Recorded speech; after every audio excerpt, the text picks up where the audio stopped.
వచ్చిన అందరికీ కూడా మేము జర్నలిస్ట్ అందరూ కూడా థ్యాంక్స్ అ లాట్. మాకు ఒక ఆపర్చునిటీ వచ్చిందండి. మేము ఎవరి ద్వారా అయితే లైఫ్ లీడ్ చేస్తున్నామో ఈ రకంగా we got the chance to speak something regarding that beloved person. యాక్చువల్గా I'm a donor, I'm not the recipient. నేను ఆపరేషన్ చేయించుకున్న వ్యక్తిని కాదు, నేను డోనర్ అండి. ఒకే ఒక ఎగ్జాంపుల్ మీకు చెప్పేది ఏంటంటే, మనకి తల్లి ఒక బేబీకి డెలివరీ అయిన తర్వాత అందరూ కూడా ఆ బేబీ గురించి మాట్లాడుకుంటారు. బేబీ జాగ్రత్తగా చూడాలి, బేబీకి అదవ్వకూడదు, బేబీకి ఇన్ఫెక్షన్ వస్తుందని. నేను కూడా ఒక తల్లిని, నాకు తెలుసు ఒక ఎలా మాట్లాడుకుంటాను. కానీ డెలివరీ అయిన తల్లి గురించి చాలా తక్కువ మాట్లాడుకుంటాను. But I'm live example here.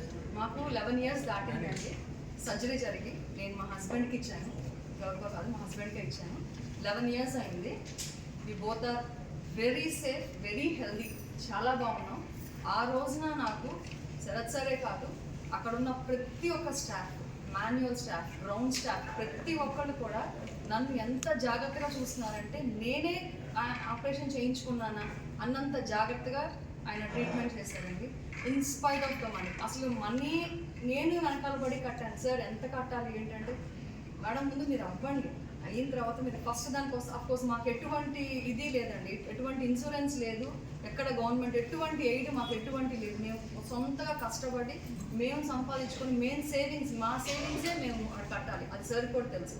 అందుకని సార్ ఒకటే చెప్పారు, మీరు వెళ్ళి రండి, ఫస్ట్ దానికి వస్తారు కదా, సర్జరీ అయిపోయిన తర్వాత వస్తారు కదా, అప్పుడు మాట్లాడుకుందాం దీని గురించి. ఇది రైట్ టైం కాదు డబ్బుల గురించి మాట్లాడడానికి.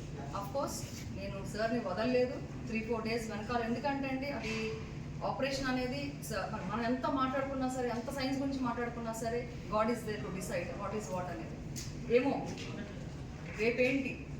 Of course 100% we have trust on doctor and the hospital. But still ఏదన్నా గబక్కన అయితే, నాకు ఒకే ఒక పాప అండి, వాళ్ళ టెన్షన్లో వాళ్ళు ఉంటారు. సార్ ఇది అవ్వకూడదు అని నేనే వెనకాల పడి కట్టే. అప్పటికి కూడా సార్ యాక్సెప్ట్ చేయలేదు. ఇంకా రేపు అనంగా రేపు మార్నింగ్ నేను హాస్పిటల్లో ఉండి నన్ను అడ్మిట్ చేసి టెస్ట్. అఫ్కోర్స్ నేను తిరుగుతున్నా. మా హస్బెండ్ 10 days ముందే అడ్మిట్ అయ్యారండి. దట్ ఈస్ డిఫరెంట్ ఐటల్. సో అందుకని నేనే కట్టి అప్పుడు అడ్మిట్ అయ్యి పడుకున్నాను అన్నమాట. ఎందుకు 10 days ముందంటే, మాది కొంచెం పాజిటివ్ వచ్చింది. Our case was the first one in 2013. అది కొంచెం పాజిటివ్ వచ్చిందని కూడా ప్లాస్మా ఫర్సెస్ అనే ప్రాసెస్తో he did an excellent job. అంటే అసలు యాక్చువల్గా మా హస్బెండ్ని చూపించినప్పుడు, మే మంత్లో నేను చూపించినప్పుడు, ఇక్కడ ఒక 2-3 రెనాల్డ్ పర్సన్స్కే నేను చూపించాను. Nobody is less. హైదరాబాద్ తీసుకెళ్ళాము. అక్కడ కిమ్స్లో నేను డయాలసిస్ చేయించాను. అక్కడ నేను అందరూ కూడా మ్యాక్సిమం ఇక్కడ నాకు చెప్పి, నేను చూపించినప్పుడు ఆ రిపోర్ట్స్ చూసి వాళ్ళు చెప్పింది ఏంటంటే, nothing is there in our hands. As a doctors మేము చేయగలిగేది ఏమీ లేదు. ఎందుకంటే మా హస్బెండ్కి shrunken CKD అండి, 2 kidneys ఇదైపోయినాయి. ఒక కిడ్నీ అసలు కంప్లీట్ కరిగిపోయింది, అసలు ఏమీ లేదు. ఇంకొక కిడ్నీ జస్ట్ 5% ఓవర్కోట్ మాత్రమే కనిపిస్తుంది.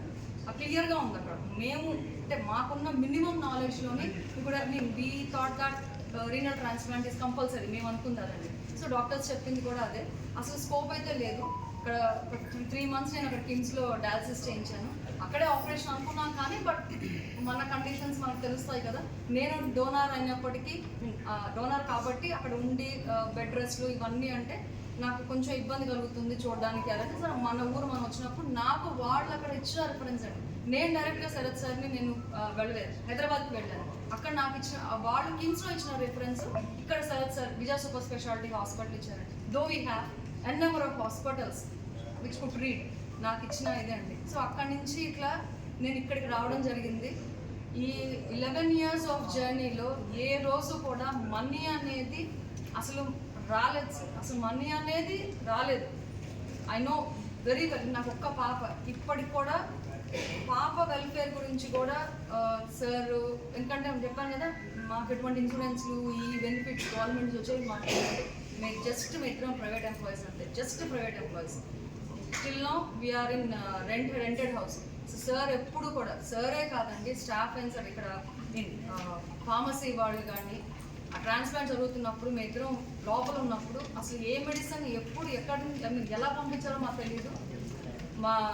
మీన్ మా పాప వెళ్ళి మొత్తం తీసుకొచ్చింది. This is the first time అసలు విన్నప్పుడు అయితే నేను డైజెస్ట్ చేసుకోవడానికి కూడా నాకు అసలు ఎలా దీన్ని రిసీవ్ చేసుకోవాలో కూడా నాకు తెలియట్లేదు. But my humble request through the media persons and the persons ఎవరైతే ఐ మీన్ నేను ఎలా చెప్పాలో నాకు తెలియదు, but whomsoever it is, వెనకాల ఎవరైనా సరే ఎవరున్నారో మీడియా వాళ్ళ ద్వారా, మీ మీడియా పర్సన్స్ కూడా, it's my humble request on behalf of 350 transplant patients, please dug into the deep, లోపలికి వెళ్ళండి. నిజంగా దాంట్లో ఏంటి అనేది ఉంటే మీ నిజాన్ని బయటికి తీస్తే విల్ బి వెరీ హ్యాపీ. ఎందుకంటే ఇంతమంది ఆయన మీద మేము ఆధారపడి బతుకుతున్నాం సార్. అంతే. Thank you for this opportunity.